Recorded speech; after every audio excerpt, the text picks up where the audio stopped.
tarde. Obrigada por vocês terem retornado.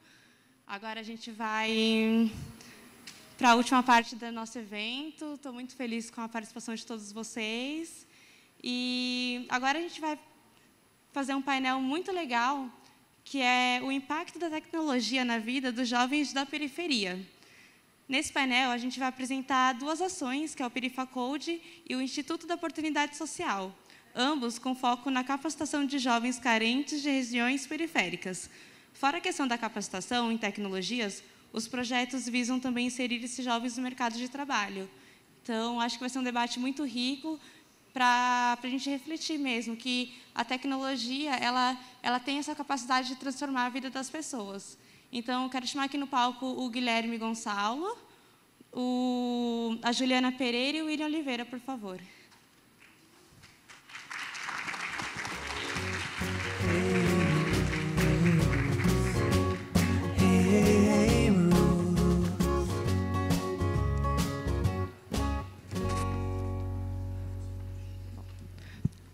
O Guilherme Gonçalo, ele é apaixonado por pessoas, conexões e histórias inspiradoras. São 7 anos de experiências no terceiro setor e uma vida ligada a ações que valorizam a vida por meio de projetos sociais. Ele é líder educacional no IOS, graduado em Tecnologia da Informação, pós-graduado em Gestão Estratégica de Pessoas e certificações ligadas ao desenvolvimento humano e comportamental. Ele é especialista em gestão de projetos de responsabilidade social, voluntariado e formação profissional para jovens e pessoas com deficiência. Ele é morador da região do Jardim Ângela, desde nascido até os dias atuais. A Juliana, ela é graduada em Gestão de Marketing pela Unip, pós-graduada em Tecnologia na Aprendizagem pelo SENAC. Atualmente, ela é instrutora de capacitação profissional do IOS. Trabalhou no comércio durante 5 anos, passando por diversos cargos, desde estoquista até vendedor, até chegar na gerência de uma loja, especializada em moda de praia. Ela desenvolve há 10 anos atividades voluntárias em ONGs e serviços sociais na região do Jardim Ângela. Agora eu passo a palavra para vocês. Obrigada pela participação. Pessoal, boa tarde. Tipo Jornal Nacional, né? Que a gente não combina antes. Boa tarde a todos e todas. A gente vai falar um pouquinho do nosso trabalho no IOS. Alguém aqui já ouviu falar do Instituto da Oportunidade Social? Ah, temos alguns aqui. Algum sangue roxo, como a gente brinca. A gente vai dividir essa apresentação, é com muita honra que eu estou nesse palco aqui com a Juliana, para a gente falar um pouquinho do que a gente faz dentro do IOS e para contar um pouco da nossa história de alguns cases de sucesso também. Então, a gente traz alguns números do IOS. Você consegue passar, Ju, por favor? Pode. Foi? Não passou? Isso. Legal. Aqui a gente traz alguns números sobre o cenário nacional. Então, 42% da parcela de desemprego no Brasil está na primeira juventude, aí dos 14 aos 17 anos e 11 meses. Dessa juventude, 80% dela não vai ingressar numa universidade. Então, nesse cenário, o IOS ele também atua para o aumento da produtividade, que é para o acesso ao emprego. Quer falar, Ju? Espera-se que nos próximos, até 2024, 70 mil novas vagas no mercado de TI. Nós teremos aí dentro desse cenário Brasil. Aqui um pouquinho do que a gente faz. Essa foto aí é da nossa sede. A gente está sediado aqui no bairro de Santana, na zona norte de São Paulo. E o IOS ele é uma entidade certificada com várias certificações nacionais do atendimento a pessoas, a jovens com deficiência e das organizações sociais também. E a gente tem como missão buscar e apoiar e monitorar a empregabilidade de jovens e pessoas com deficiência que tenham menor acesso às oportunidades de emprego. Trazendo um pouco dos números do IOS, ao longo desses 21 anos, o IOS já capacitou mais de 34 mil pessoas. Para vocês terem ideia, no ano de 2018, houve 3.030 matriculados. Tá? O impacto disso foi um aumento de 40% na renda familiar desses jovens que foram empregados pelo IOS. Nós temos uma ocupação de sala aí que chega a 104%. Aí vocês perguntam, como é que vocês chegam em 104%? O povo tá, como é que é isso, né? Então, às vezes, dentro das salas de aula, a gente tem uma demanda muito grande e o parceiro local ele tem um espacinho para que a gente consiga colocar mais um computador, mais uma mesa, e a gente quer aproveitar ao máximo esse recurso para, de fato, gerar oportunidade para as comunidades onde a gente está inserido. Falando aqui um pouquinho em números, a gente traça 2 paralelos aí entre jovens formados nos anos de 2016, 17 e 18 e dos jovens empregados nesses mesmos anos. E aí, quando a gente olha para o cenário de crise nacional que tivemos nos últimos anos, a gente entende o quão importante é continuar gerando oportunidade de emprego para esses jovens. Então, aí no ano de 2018, a gente chega aí a praticamente 60% dos jovens que se formam dentro do IOS, e deste público a gente consegue empregá-los em torno de 60%. Isso é o que a gente acredita. Então, a gente está falando aqui bastante de número, mas a gente acredita muito no protagonismo juvenil e no ensino da tecnologia e da administração como forma dessa ferramenta de mudança. Então, por que a gente está trazendo esse contexto todo aqui para vocês? Justamente para falar isso. Então, por meio da educação, da tecnologia e do emprego, essas são as ferramentas de maior impacto na transformação na vida das pessoas, inclusive nas nossas vidas. E a gente vai falar um pouquinho mais para frente, né, Ju? Pensando na atuação do IOS, hoje o IOS está dividido entre o Sul e o Sudeste. Nós estamos aí em 5 estados, com 12 unidades. Como funciona o nosso projeto? Nós realizamos parcerias com escolas, universidades, empresas, faculdades, e eles cedem o espaço e o IOS entra com a parte de infraestrutura e contratação de mão de obra, né, de profissionais para dar as aulas. Além da metodologia, conteúdo, tudo com a gente. Pode seguir, Ju. Esse aqui é um pouquinho do nosso público. Então, a gente atende o cenário de juventude, ali dos 15 aos 29 anos, né? Então, a gente tem ali dos 14 aos 18 anos incompletos, coberto pelo Estatuto da Criança e do Adolescente, e a partir daí até os 29, a gente também tem o Estatuto da Juventude, que garante políticas públicas de atendimento para essa faixa etária. E, além disso, a gente atende ainda as pessoas com deficiência a partir dos 16 anos, sem limite de idade. E um ponto que a gente coloca como primordial é estar cursando ou ter concluído o ensino médio, porque esse ainda é o fator que é diferencial para que a gente possa promover oportunidades de emprego para essas pessoas. E aqui a gente falou bastante de número até agora, e a gente queria dizer que atrás desses 33 mil formados, existem 33 mil histórias. E a gente não consegue entender todas elas, mas a gente consegue começar a entender um pouquinho de cada contexto. Por isso que a gente traz esse recorte aqui da região do Jardim Ângela, a qual nós somos moradores, fazemos parte, e a gente queria dividir um pouquinho com vocês esse cenário e a significância da atuação, principalmente nessa região. Quando nós falamos de Jardim Ângela, é importante dizer que, em 1996, o Jardim Ângela foi considerado o bairro mais violento do mundo pela ONU. Ele formava o Triângulo da Morte, juntamente com o Capão Redondo e o Jardim São Luís. 120 homicídios para cada 100 mil habitantes. É um número muito, muito, muito grande.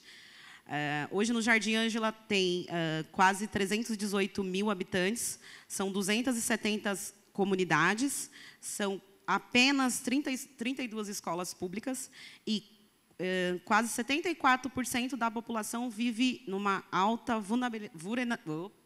vulnerabilidade social.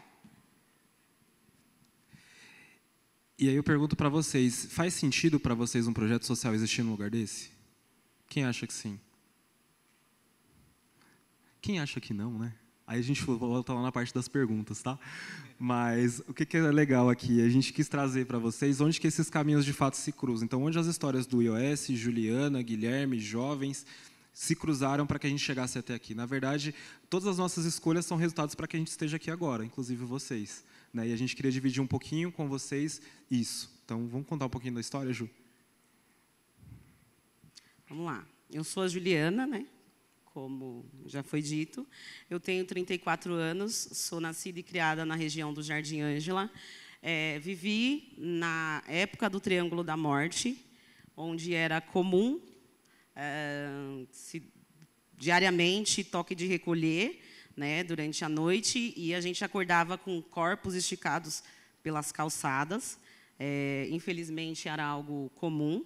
Ao longo desses 23 anos, várias ações foram sendo realizadas através da população e de ONGs da região, voltada para o social e para o cultural, para transformar esse cenário.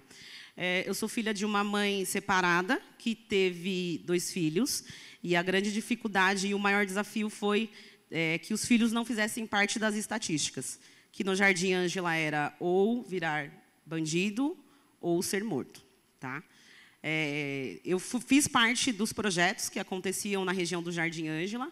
Eu fui uma atendida, fiz vários cursos, trabalhei com várias coisas diferentes, trabalhei com morador de rua, com atendimento, enfim, sempre procurei evoluir, né, e melhorar, assim como a minha mãe sempre nos ensinou. E com 22 anos, eu resolvi dar uma mudada no rumo da minha vida. E aí eu resolvi fazer uma graduação em marketing e comecei a trabalhar no varejo. Trabalhei durante 6 anos. Era algo que financeiramente era muito proveitoso, porém eu me sentia incompleta. Foi então que, aos 27 anos, eu me tornei mãe e conheci o IOS, recebi uma oportunidade, mesmo não tendo todo o conhecimento que os outros profissionais tinham. O IOS me recebeu de braços abertos, e aí nós iniciamos uma jornada no Jardim Ângela. Eu já estou lá há praticamente 7 anos, já formei mais de 1.200 jovens, e o motivo que me faz ainda continuar em sala de aula é transformar vidas de jovens da periferia e mostrar para eles que tudo pode ser diferente. O que a gente fala depois da Juliana, né? E assim, gente, a nossa história se cruza. Eu e a Ju, a gente não se conhecia, embora a gente more bem próximo da região. A gente não se conhecia até ingressar no IOS.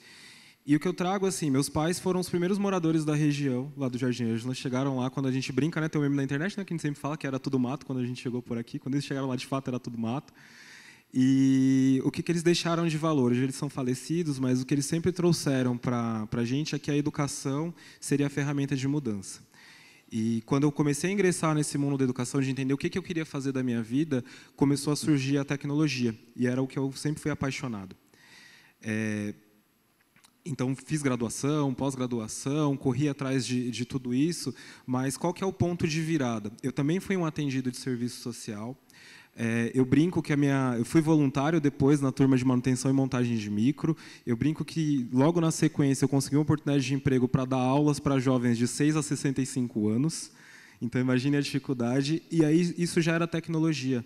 Então, o quanto isso me acelerou, quanto essas oportunidades foram surgindo. E aí, fui para o mundo corporativo também, trabalhei um tempo em empresa, atendendo cliente, mas também não me sentia 100% completo.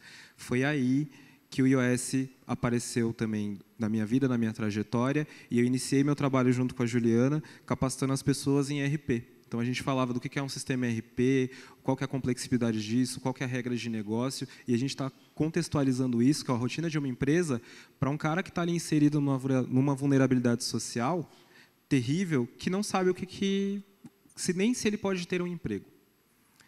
E aí a gente queria compartilhar também com vocês algumas histórias de sucesso. Então, aqui a gente divide um pouquinho da nossa história. Claro que o tempo não permite a gente explorar tanto, mas a gente queria dividir com vocês também algumas histórias de sucesso no meio de tudo isso. Aqui nós temos 3 jovens. O primeiro deles é o Gradi. Gradi, ele é um refugiado. Ele veio da República do Congo.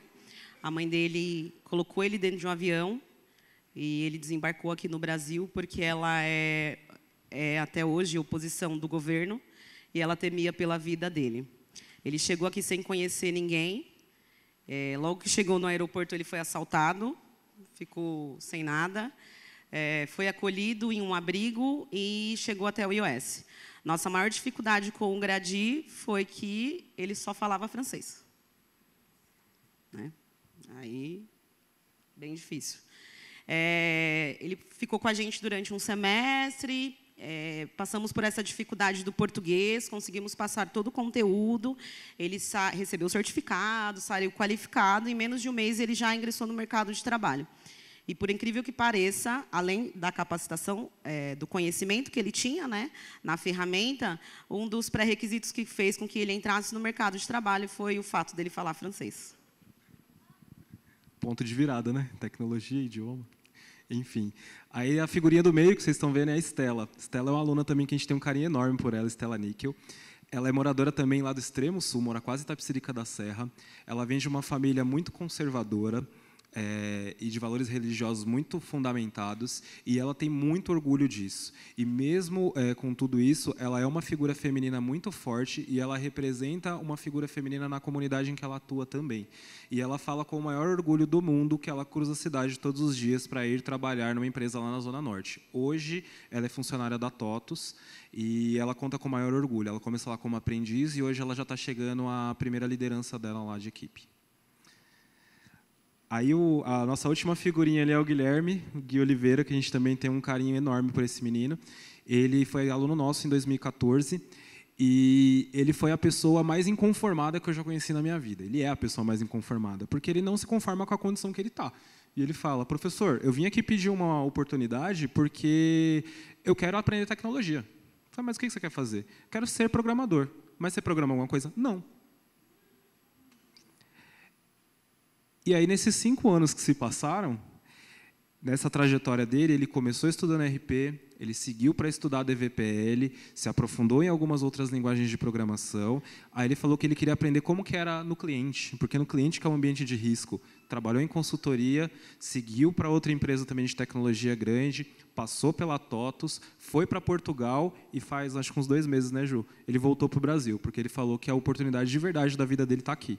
E que ele quer multiplicar a oportunidade que ele teve lá atrás com o iOS, com outras organizações que ele também passou, que ele acredita que a tecnologia, o emprego e as oportunidades são que geram mudanças na vida das pessoas.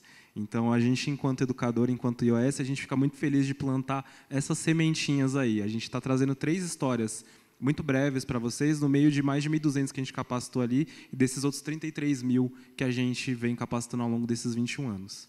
É importante ressaltar que são 7 anos atuando na região do Jardim Ângela e a gente trouxe histórias de jovens de 2013, 2014. Então, mesmo depois que eles finalizam o curso, isso eu acho que é o que paga, na verdade, né? Eles têm uma gratidão enorme. Então, eles sempre voltam, eles vêm para contar as novidades, tudo que muda, quando vai viajar, quando arruma um emprego novo, eles voltam sempre para compartilhar com a gente. Eles sempre costumam dizer que a gente faz parte disso, né? Isso é bem interessante. Quando a gente fala aí de... Na verdade, a gente compartilhou aí 3 histórias de sucesso, né? Entre os mais de 1.200 alunos. Mas a gente iniciou falando que isso é uma região de extrema vulnerabilidade e que foi conhecida por ser uma região muito violenta. E acho que o título do slide fala por si só, né? Então, aqui a gente tem a imagem do Lucas. Ele foi jovem, atendido pelo nosso serviço, fomos professores dele. Essa foto é na formatura e a gente sempre fica muito sensibilizado quando a gente olha para ela. Porque esse jovem, 2 anos depois de ter passado por nossa sala de aula, cheio de sonhos como todos os outros, como a gente, como todo mundo que está aqui dentro, infelizmente ele teve a vida dele interrompida antes da hora. E aí a gente começa a refletir, é uma escolha individual? Pode ser, mas o quanto o meio e algumas outras oportunidades, algumas outras políticas públicas foram negligenciadas que o levaram a esse caminho. Então, essa foto é um despertar para a gente todos os dias para que a gente continue fazendo o que é o nosso propósito e para que a gente continue levando esse exemplo e para que a gente engaje cada vez mais pessoas, assim como vocês que estão aqui hoje. E para que esse número não aumente. Exato. E aí, para finalizar, o que a gente vem falando aqui para vocês não ouvirem só da nossa boca, a gente queria trazer um vídeo breve com 2 histórias também que passaram pelo iOS.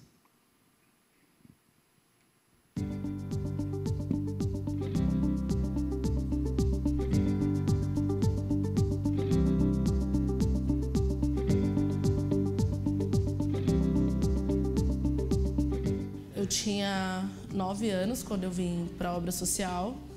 Foi uma mudança gigantesca, porque eu estudava, só ia para a escola.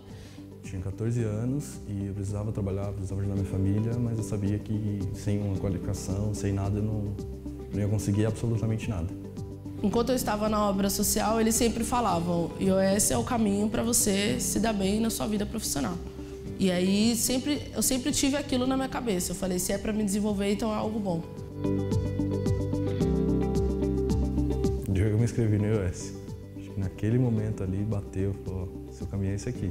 Você vai fazer o curso, você vai se dedicar, você vai passar, estava tudo escrito, tudo planejado. Fiz o curso do IOS, tive notas boas, surgiu a oportunidade de fazer a entrevista na TOTOS. Eu fiz a entrevista, passei, era para trabalhar com tecnologia, justamente o que eu queria. O IOS acabou me indicando, mas até então eu não sabia que a vaga era para TOTOS. E aí quando eu olho para o lado, tem uma pessoa pulando do meu lado. E aí eu olhei para ela e falei, o que foi que você está pulando? Ela falou, não, é na TOTOS, é na TOTOS. Entrei no setor de tecnologia da TOTOS, eu não sabia nada de tecnologia, nada.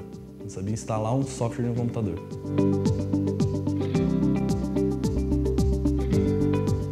Se não fosse IOS, se não fosse o trabalho social do IOS, eu não seria nada. Não seria o que eu sou hoje. É muito amor e muito respeito. Eles têm uma forma de olhar para as pessoas que é inigualável, assim.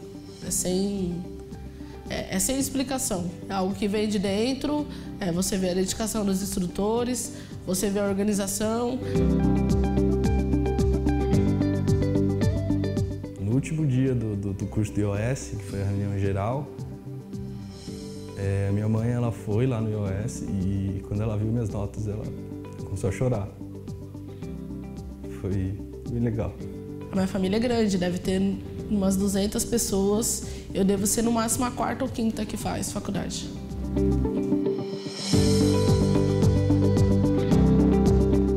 Depois da pós eu quero fazer outra faculdade de banco de dados.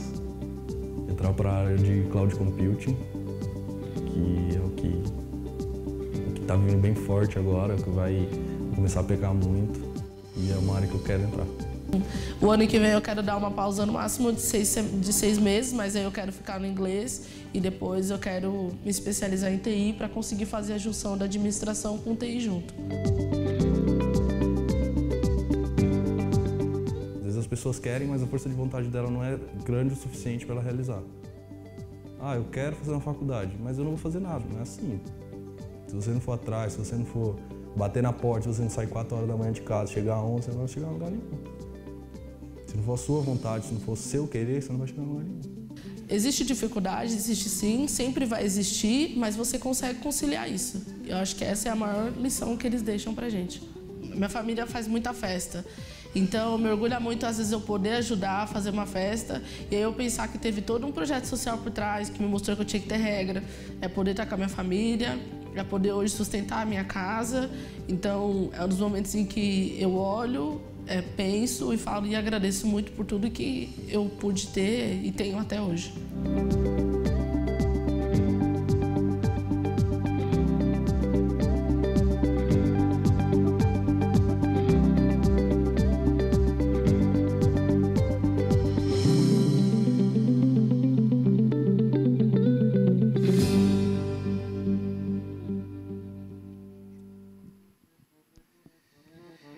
Isso aí, gente. E aí, com essas mensagens aqui, a gente vai caminhando no final da nossa fala.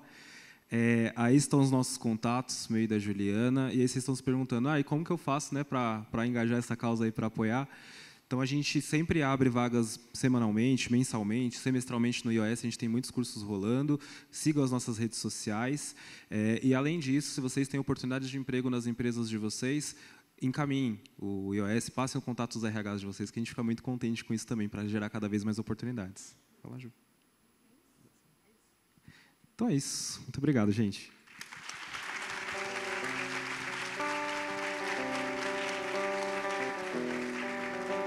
Obrigada. Alô?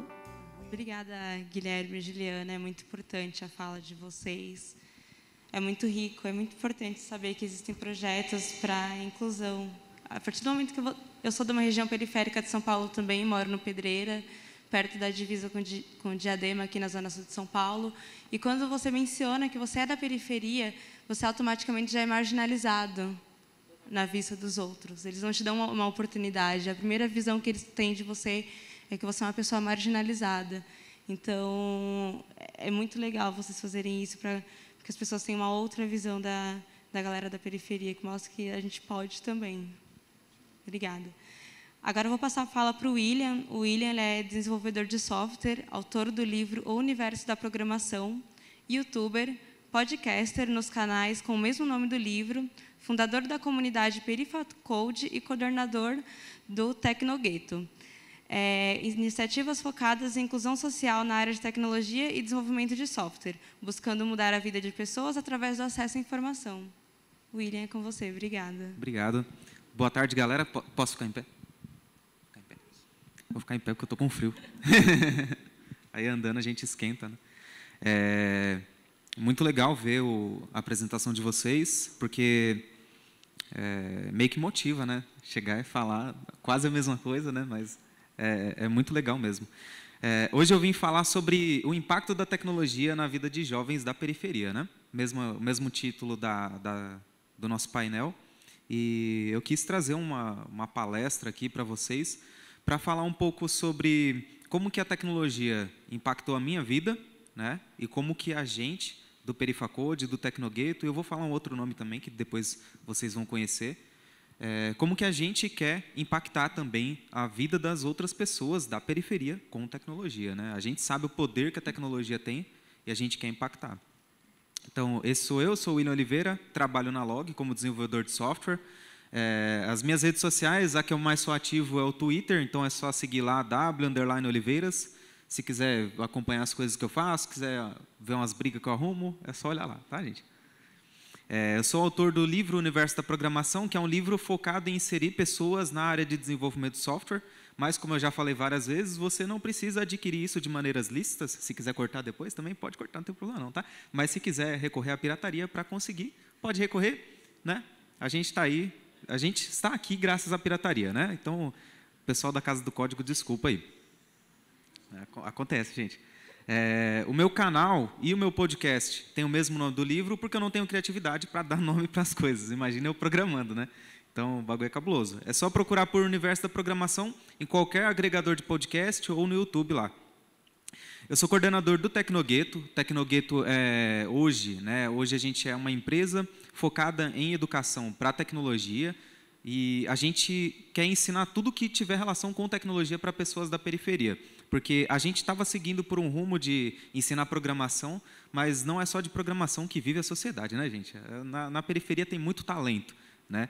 E a gente não pode tentar forçar as pessoas a fazer o mesmo que a gente, né? A gente tenta identificar o talento da pessoa e ajudar ela a se desenvolver naquilo. E também sou criador e um dos organizadores do Perifacode, que é uma comunidade de programação para pessoas da periferia. Qual que é a diferença de uma iniciativa de educação para uma comunidade? Na comunidade, a gente é como se fosse uma rede de apoio, né? A gente se junta para ajudar as pessoas a entrarem na área, continuar na área, né? Vai bater aquele desânimo de vez em quando, e aí a gente ajuda as pessoas a não desanimar. A gente está ali para empurrar a pessoa, dar aqueles puxão de orelha também de vez em quando, né? Para não desistir, está ali para isso. Eu costumo dizer para todo mundo que a gente está vivendo hoje, a nossa geração, né? A gente está hoje no período de transição. Então, muitas das coisas que a gente vê acontecer, os nossos pais nem sonharam que isso ia acontecer, né? Muita gente nem imaginou, né? A não ser o Asimov, né? Tipo, com aqueles livros dele, o robô da vida, né? A única pessoa que deve ter pensado nas coisas que estão acontecendo, mas a nossa geração é uma geração de transição. Então, teoricamente, a gente nem sabe, né? Eu não sei, né? Qual que vai ser o futuro, qual que é a tecnologia do futuro. Então, não tem como a gente ensinar tudo para as pessoas, né? Porém, a gente consegue acompanhar a tecnologia e a gente consegue ensinar as pessoas a acompanhar também. É isso que a gente tenta fazer. Eu trouxe para vocês aqui hoje uma visão a respeito da internet. A internet é uma das tecnologias que mais impactou o mundo, né? A gente está aqui hoje, né? Graças à internet, né? Querendo ou não, né? Nick BR aqui, né? A gente está aqui graças à internet, né? Então, na década de 90, veio a internet como meio comercial, né? Então começou a comercializar a internet aí. Em 94, 3% da sala de aula dos Estados Unidos já tinha internet. E aí, rapidinho, né, 94 até 2012, 92% das salas de aula dos Estados Unidos já tinha internet também. O bagulho é louco, né? E aí 2,4 bilhões de pessoas do mundo já estavam conectadas na internet. É muita gente. É gente pra caramba. E aí, em 2018, 51,2% da população mundial já está conectada na internet. Isso equivale a 3,9 bilhões de pessoas conectadas. É gente pra caramba. É muita gente, muita gente. Aqui no Brasil, como que foi? Mais ou menos em 95 até 2003 foi a época em que a internet começou a se popularizar aqui no nosso país. E aí o pessoal tinha internet de escada em casa, né? O pessoal de vez em quando apanhava, né? Porque ficava puxando pulso lá, e aí depois os pais iam lá, arrebentava a pessoa porque a conta de telefone chegou nas alturas, né? Apesar que quem tinha telefone em casa naquela época já não tinha uma graninha aí, né? Só batia nos fios porque queria bater mesmo, né? Tá bom. E aí, em 2004, surgiu o Orkut, né? E aí já era, mano. Aí a internet estourou de vez, né? E aí foi global, né? Foi a partir daí que chegou naquele 51% do mundo conectado, né? Graças às redes sociais. O ser humano gosta, né, de estar no meio, assim, de um monte de gente, e falando, e arrumando confusão, e causando polêmica, e fazendo fofoca, né? A gente gosta. E onde que eu estava, né? Nesse meio todo, né? Eu sou de 91. E aí, entre 95 e até 2009, né, eu era pobre, né? Então, não tinha internet na minha casa. E aí, de vez em quando, eu vou conversar com a galera, né, de tecnologia e o pessoal fala, não, você não lembra quando era internet de escada, tal, era horrível? Eu falo, não sei como é que é, não sei. Não, aqueles computadores lá não tinha espaço, não sei o quê. Eu falo, também não sei como é que é, não, porque não tinha, né? Meu primeiro computador veio em 2009, então 10 anos depois eu estou aqui. E em 2011 veio a internet na minha casa. E aí eu tive a experiência de quase ser uma internet de escada, porque a minha internet era de 256K. Em 2011, hein, gente? Enquanto vocês estavam aí reclamando porque a internet de vocês tinha 5 mega, eu estava com 256K na minha casa e estava feliz ainda dava para jogar Tibia. Melhor jogo de todos.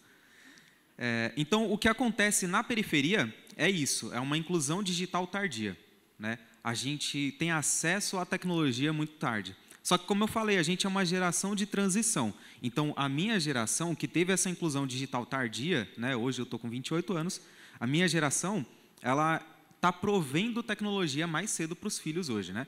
Você vai num shopping da vida aí, você vê que, né, os pais estão lá dando celular para o filho não encher o saco, né? Querendo ou não, o filho está tendo acesso ali à tecnologia. E aí você vê, né, meu sobrinho, por exemplo, não sabe nem falar direito, né, não sabe escrever, só que ele pega o celular, entra no YouTube, fala com o YouTube, né, e aí o YouTube pesquisa para ele o que ele quer pesquisar, que nada mais é do que a galinha pintadinha, né? Mas pesquisa, recebe, né? E hoje a inclusão digital não é mais tão tardia assim. Só que, como a nossa inclusão digital, né, a nossa geração, foi tardia, a gente não tem noção do poder da tecnologia, né? Muitas das pessoas que cresceram comigo usam a internet para quê? Só para ficar lá no Facebook, né, scrollando lá e entregando os dados para o Facebook, né? O Facebook usar contra a gente depois lá, é embaçado, né? O acesso à tecnologia, para mim, foi um impacto, né? Foi um momento de impacto, né? O pessoal chamou de momento de conversão, né? Momento de virada, eu chamei de momento de impacto. Porque a partir do momento que eu tive acesso a essas coisas, eu vi, tipo, um livro se abrindo na minha frente, assim, né? De 2014, que foi quando eu decidi realmente entrar na área de programação, entrar na área de desenvolvimento de software, entrei na área, até agora, até 2019, meu salário subiu 11 vezes, ainda não estou rico, mas gostaria de ficar, aí um dia nós chega lá, né? Eu já li quase 200 livros, isso daí, né, na minha família é um recorde, né? Porque a gente não costumava ler tanto assim. Eu gostava de ler, mas não era tanto, né? E faltava grana para comprar também, né? Comecei a minha faculdade, apesar de eu não conseguir terminar ela, nunca. Né? E aí eu comecei a investir dinheiro também, olha que impressionante, né? Uma pessoa que veio da periferia e hoje muitos de vocês recebem um salário no banco que paga dividendo para mim. Então, quando vocês recebem, depois vocês pagam taxa para o banco paga para mim. Olha que loucura. É impressionante. Hoje eu invisto num fundo de ação, não, um fundo imobiliário, e aí a minha empresa é uma empresa de logística, ela paga para o galpão, depois o galpão paga para mim, a empresa paga para mim também, e assim a gente vai ganhar dinheiro, tá vendo que loucura? Mas olha como é que é impressionante. Tudo isso daí veio graças ao acesso à internet. É uma tecnologia só que transformou a minha vida, né? Graças ao poderoso YouTube, né? Porque eu estudei em casa, eu não tinha grana para pagar um curso né? Eu tive acesso também a medidas assistencialistas, né? Eu tive acesso ao CRAS, Centro de Referência da Assistência Social. Na época eu não era um aluno muito bom, né? E eu fui obrigado a fazer um curso. Já pensou se todo mundo que é ruim na sala de aula for obrigado a fazer um curso? O bagulho ia ser louco, né? Ia ser muito bom. Só que, né, não é todo mundo que tem esse acesso. Eu tive, e isso foi um ponto de virada para mim também, né? Foi um momento de virada. Foi quando eu tive o primeiro curso de programação, de computação informática, tive acesso ao Kurumin Linux, né? Um Linux fantástico. Se tivesse continuado o desenvolvimento, seria o mais usado do mundo, brasileiro. E foi quando eu vi as primeiras linhas de código, né? O meu professor, ele tinha lá um código que ele rodava, e eu via aquilo, eu ficava impressionado. E foi graças a essas vivências, né? A esses momentos de virada, esses momentos de impacto, que eu cheguei até aqui. Só que a gente tem alguns pontos perigosos para a periferia, né? A gente, como pessoas periféricas, a gente ainda está longe do acesso à informação. Então, a mesma tecnologia que ela traz uma virada, né, na nossa vida, ela também escraviza a gente, né? Então, a tecnologia ela já dominou o mundo, só que ela também trouxe junto um modelo de escravidão moderna, né? A nossa periferia, os nossos jovens, principalmente quando eu vou lá na minha quebrada, né? Hoje eu não moro mais lá, mas quando eu volto para lá e eu vejo a juventude, né, que eu vou nas lan houses da vida, a galera está o dia inteiro fritando nas redes sociais, né? O dia inteiro vendo vídeo tosco na internet e, quando não, né, está trabalhando em aplicativo, né? E aí, querendo ou não, né, a gente tem até histórias recentes, né? A pessoa morre trabalhando para o aplicativo e a família fica lá sozinha, né? Esse que é é isso que está acontecendo com a nossa geração atual, né? É isso que está acontecendo atualmente com as pessoas da periferia. A tecnologia, assim como ela causa impacto e transforma vidas, tem outras pessoas usando tecnologia para fazer outras coisas, né? Então, tem outras pessoas usando tecnologia para ganhar muito dinheiro, né? E a gente sabe como é que funciona esse negócio. A gente sabe que existe um sistema, né, por trás de tudo isso aí, seja planejado, quer não seja. Eu não acredito em teoria da conspiração, eu acredito que a gente veio vivendo em um modelo, continua vivendo nesse modelo, e infelizmente é um modelo exploratório, e a gente vai continuar tendo exploração o resto da vida, né? Só que é isso que acontece. As pessoas estão presas nas redes, elas estão presas na internet, e elas estão iludidas através dos aplicativos, né? Está faltando uma coisa para o jovem periférico hoje, que é a visão de longo prazo, né? A nossa visão de longo prazo é limitada. Sempre que eu ouvia alguém falando para mim, pô, qual faculdade que você quer fazer? Eu falava, não sei, né? Nunca me perguntaram isso para mim dentro da minha casa. Na minha casa, minha mãe, né, ela era uma pessoa que me forçava a estudar, sempre falou para mim que eu tinha que estudar, só que ela nunca falou para mim qual que é o caminho a seguir quando a gente estuda.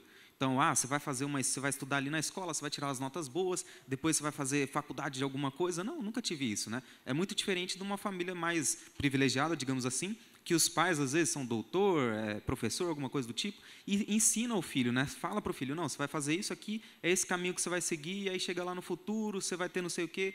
Para a gente, não. O jovem periférico, como é que funciona?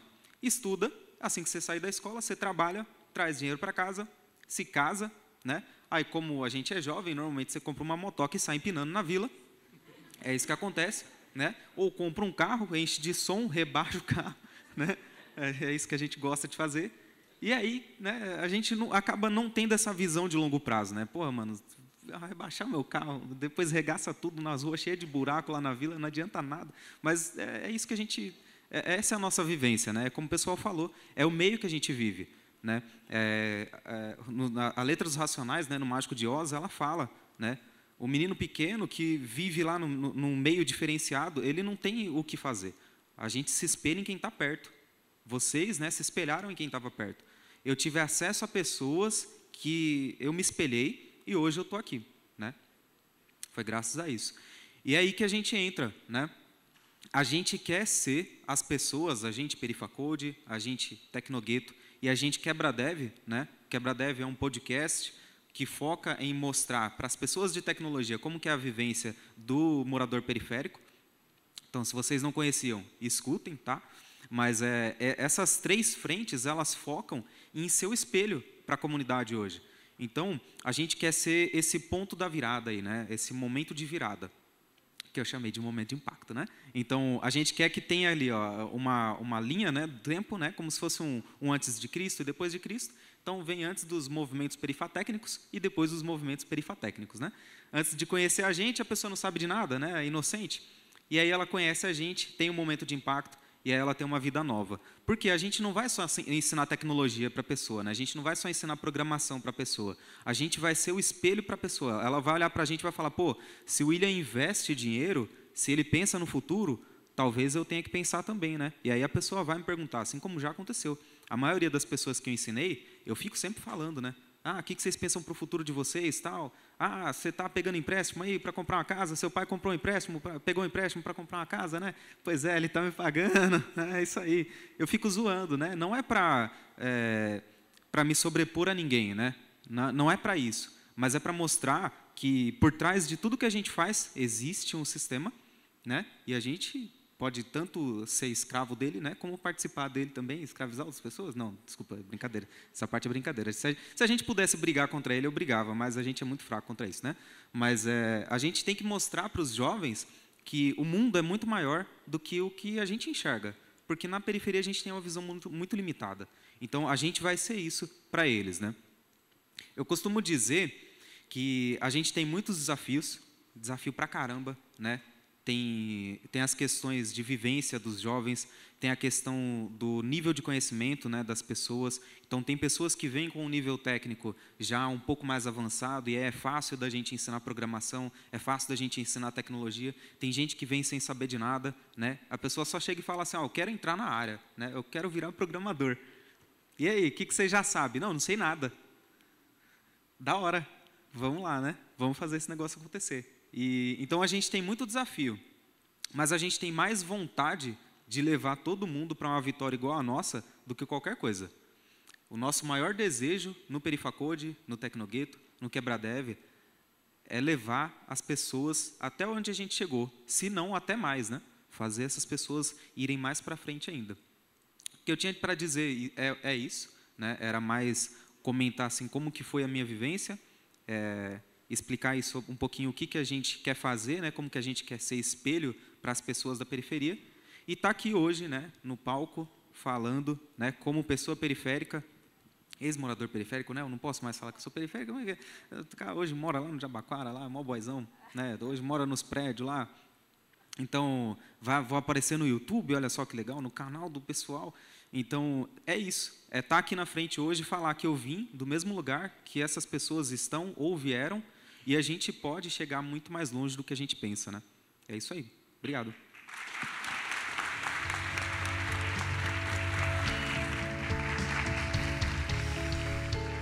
Obrigado, William, pela sua participação. E eu posso falar muito, acho que com propriedade sobre isso, porque eu tive esse ponto de virada na minha vida também.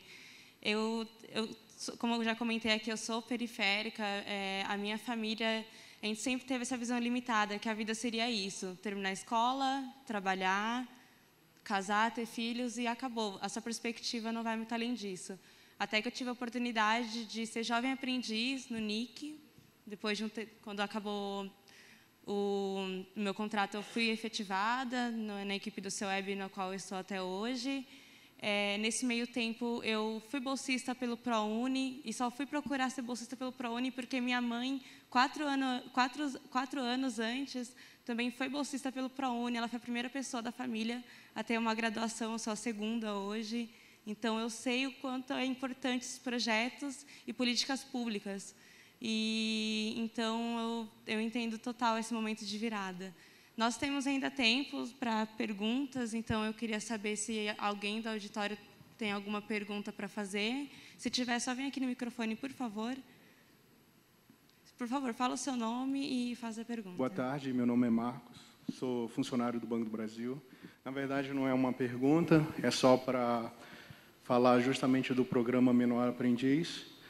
Eu, particularmente, tive a oportunidade de dar aula de programação, na época era Java, para menores aprendizes, de regiões periféricas lá de Brasília, né? Sobradinho 2, Planaltina. E eu sempre falo muito emocionado, porque o que você falou em relação à questão do exemplo, deles terem que se espelhar. Então, quando eles entram lá, que eles percebem que o que levou a gente a ser funcionário foi um esforço. O Banco do Brasil, a gente faz concurso público, é aberto para todo mundo, e que eles tiveram a oportunidade de perceber a possibilidade de ver um horizonte bem maior. Os dois, coincidentemente, eram filhos de empregadas domésticas, né? Hoje, um deles é gerente de tecnologia, lá no Banco do Brasil, concursado, e a outra é analista de TI. Então, de fato, o exemplo, o horizonte que a gente consegue demonstrar para as pessoas da periferia faz muita diferença. Ter em quem se espelhar, ver possibilidade, faz muita diferença. Parabéns pelo trabalho.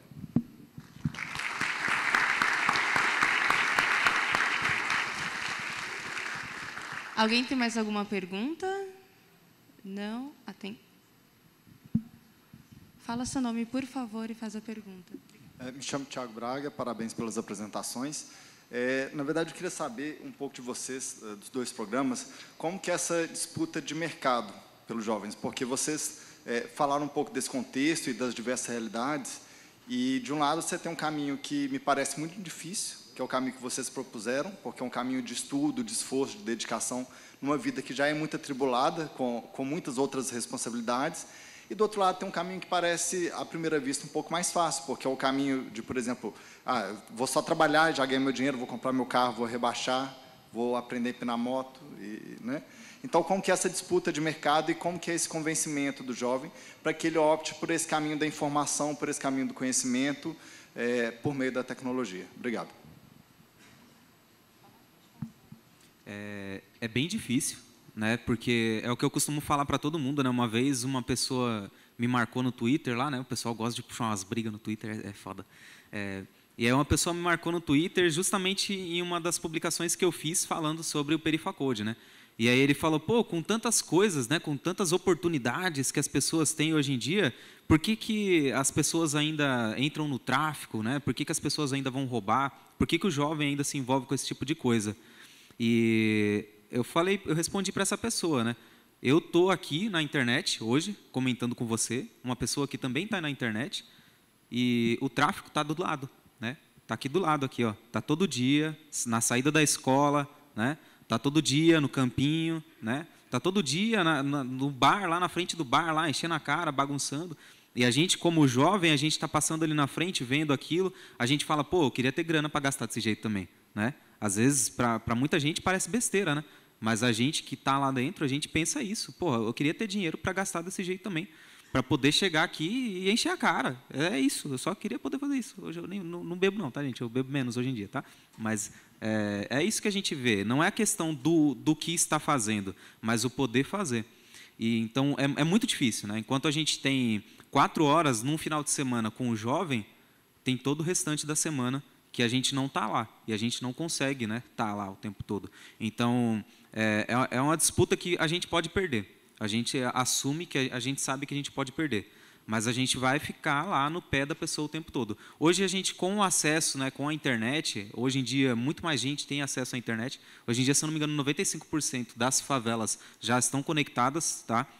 Na internet. Isso falando de centros urbanos, não falando do interior. O interior ainda é mais difícil, mas tem muita gente com acesso, principalmente por causa do celular. Então, a gente faz grupo do Telegram, a gente faz grupo do WhatsApp, a gente faz grupo no Discord, a gente faz meios, né, a gente propõe meios dos jovens continuarem conectados com a gente ficar o tempo todo mandando história, cobrando as pessoas mesmo, o tempo todo lembrando elas que tem que estudar, tem que fazer alguma coisa. Então, a gente fica assim, a semana inteira, a gente arrebentando, né, de trabalhar, uma jornada dupla aí, né, a gente trabalha no serviço normal e depois fica lá incentivando a galera a continuar, a não desistir. Porque se a gente parar, é certeza que...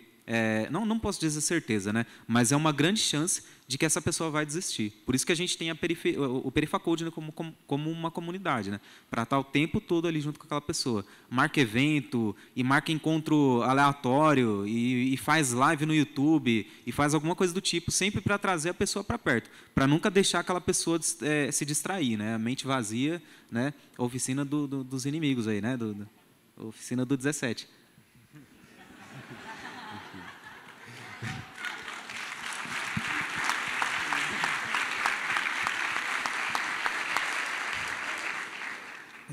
Eu acho que a gente tem uma concorrência que ela é bem desleal, né? Se a gente pensar que é uma concorrência, William, além do último exemplo, trouxe muito bem algumas questões aí, do quanto é difícil isso. Então, de fato, a gente tem algumas horas por dia com aqueles jovens e a outra possibilidade, a vulnerabilidade, já está muito mais próxima dele do que o caminho da informação. O Marcos, da plateia, trouxe isso na colocação dele, de trazer um novo horizonte, né? Despertar um novo horizonte. E eu acho que o nosso papel enquanto educador é isso.